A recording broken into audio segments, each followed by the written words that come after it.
Assalamualaikum warahmatullahi wabarakatuh. Salam dan bahagia. Kembali bersama saya Miss Payandi SPD dari SMP Negeri 2 Montong Gading, CGP Angkatan 10 Kabupaten Lombok Timur. Pada kesempatan kali ini saya akan memaparkan koneksi antar materi modul 2.1 pembelajaran berdiferensiasi.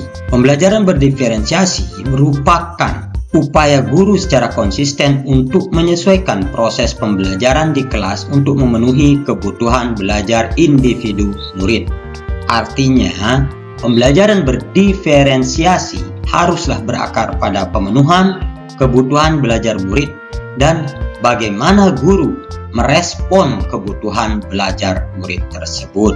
Kita harus menyadari semua anak adalah unik. Mereka punya kelebihan dan kekurangannya masing-masing. Begitu pula dengan minat, gaya belajar, kebiasaan, pola pikir, kemampuan literasi, dan sebagainya. Disinilah diperlukan usaha guru untuk memenuhi kebutuhan belajar murid yang berbeda-beda agar mereka merasa nyaman belajar di kelas dan tujuan pembelajaran pun dapat tercapai.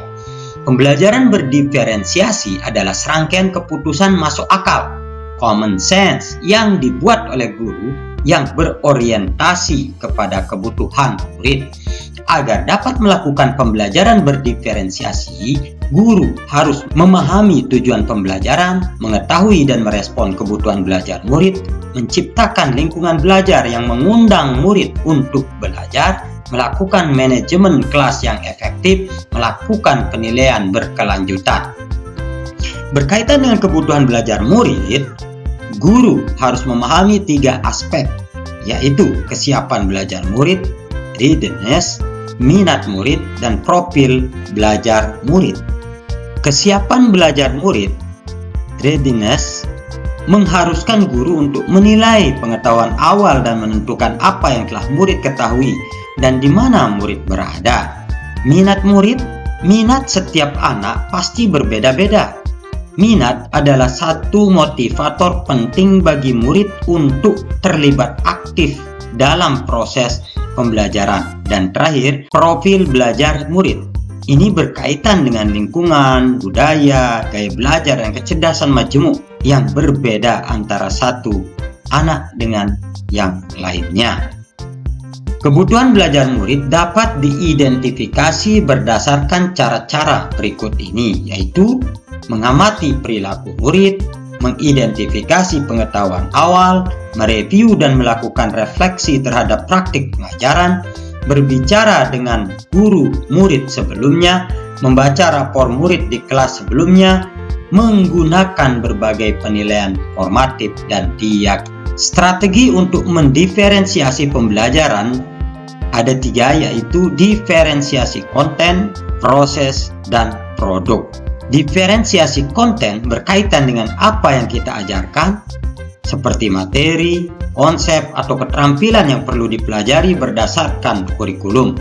Sementara diferensiasi konten bisa dilakukan dengan membedakan pengorganisasian atau format penyampaiannya, bukan mengubah atau menurunkan standar kurikulum. Selanjutnya, diferensiasi proses, kegiatan yang memungkinkan murid berlatih dan memahami atau memaknai konten dengan cara membedakan proses yang harus dijalani oleh murid. Terakhir, diferensiasi produk berupa bukti yang menunjukkan apa yang murid telah pahami dengan cara membedakan, memodifikasi produk sebagai hasil belajar murid, hasil latihan, penerapan dan pengembangan apa yang telah dipelajari. Keterkaitan antara modul 1.1 dan modul 2.1, yaitu pembelajaran berdiferensiasi dan filosofi pendidikan Ki Hajar Dewantara. Dalam pembelajaran berdiferensiasi, guru harus berusaha memenuhi kebutuhan belajar murid. Maka sejalan dengan filosofi pendidikan Ki Hajar Dewantara yang menegaskan pendidikan harus berpihak pada murid dan menyesuaikan dengan kodrat alam dan kodrat zaman. Sementara keterkaitan antara modul 1.2 dengan modul 2.1, pembelajaran berdiferensiasi dengan nilai dan peran guru penggerak, yaitu Dalam menentukan kebutuhan belajar murid, guru harus memiliki nilai reflektif terhadap proses pembelajaran yang sudah dilaluinya bersama murid.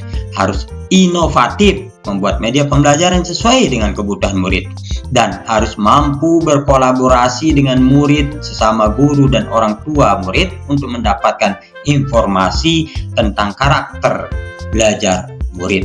Berikutnya, keterkaitan antara modul 1.3 dan modul 2.1 pembelajaran berdiferensiasi dengan visi guru penggerak, di mana pembelajaran berdiferensiasi dapat menjadi salah satu strategi untuk mewujudkan visi guru penggerak dalam melakukan perubahan positif pada pembelajaran yang berpihak pada murid. Melalui strategi pendekatan inquiry apresiatif, guru akan menemukan kekuatan yang dimilikinya untuk mewujudkan visi tentang murid impian. Keterkaitan antara modul 1.4 dan modul 2.1 pembelajaran berdiferensiasi dengan budaya positif. Dalam pelaksanaan pembelajaran berdiferensiasi, guru memiliki peran yang sangat penting dalam membentuk lingkungan yang positif. Lingkungan yang positif terwujud karena adanya budaya yang positif yang lahir dari disiplin internal dalam komunitas belajar. Demikian pemaparan saya pada kesempatan kali ini. Terima kasih, semoga bermanfaat. Salam guru penggerak. Wassalamualaikum warahmatullahi wabarakatuh.